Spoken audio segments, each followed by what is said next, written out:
In a recent video, we discussed the secret relationship between Ayla Secura and Kit Fisto, which we know precious little about. In that video, however, we compared it to a relationship that we most certainly do know the details of.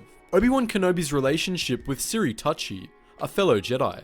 In this video, we'll be discussing the end of said relationship during the Clone Wars, and how it affected Obi-Wan.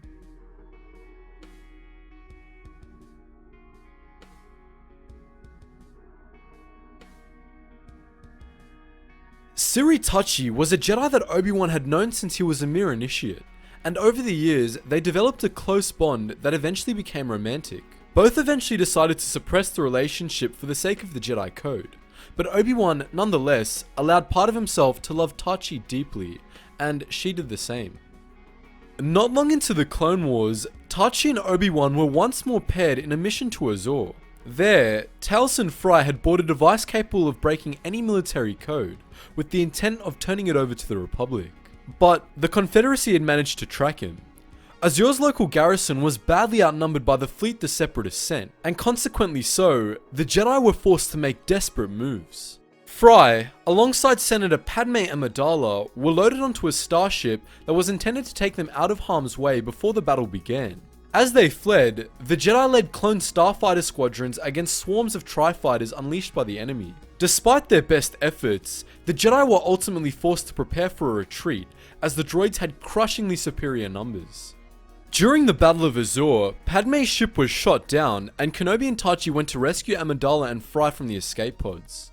They were successful in finding them, but were attacked by Magus, a bounty hunter in charge of the Separatist force, and as a result, made to retreat. Magus pursued, and a dogfight began. To help the Senator and Fry escape before the Confederacy captured Azor, Siri Tachi jumped from her fighter onto Magus' ship, damaging and crashing it.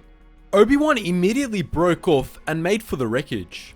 As Magus lay defeated nearby, he found Siri Tachi dying of a blaster wound inflicted by Magus. Before dying, she once more told Obi-Wan that she loved him, and Obi-Wan almost snapped. He attacked and nearly killed Magus before he was able to get the better of his anger. He instead took Magus as a prisoner of war, as per the Jedi Code. Azor was ultimately lost, though the Republic was able to destroy the Codebreaker before it fell into enemy hands. For the next few days, Obi-Wan was stricken with grief and unable to sleep, until one night, while walking the halls, he finally came to understand one last lesson that Qui-Gon had tried to teach him, that he could survive the loss of a loved one.